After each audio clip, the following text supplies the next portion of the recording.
welcome back. I've now got green fingers. So I've painted my 6 little egg box blobs nice and green. I'm going to have a very green fish. And the next thing I'm going to do is make the eyes. So with some offcuts that I had, I cut some little circles like that, and I'm going to take my black pen and I'm going to draw some eyeballs. Just like that, that's one.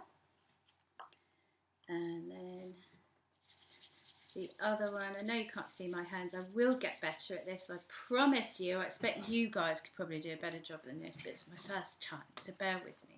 So I've got 2 eyeballs, fishy eyes, fish eyes. And whilst I'm waiting for my egg box lids to dry, just to let you know, you're going to need to poke holes in the top of them to thread your nice string through, or your shoelace, whatever you're using. So once they're dry, I'm going to poke holes in them. So I'll give you a minute to catch up with this stage, and next time I see you, we'll start assembling what we have. Thanks.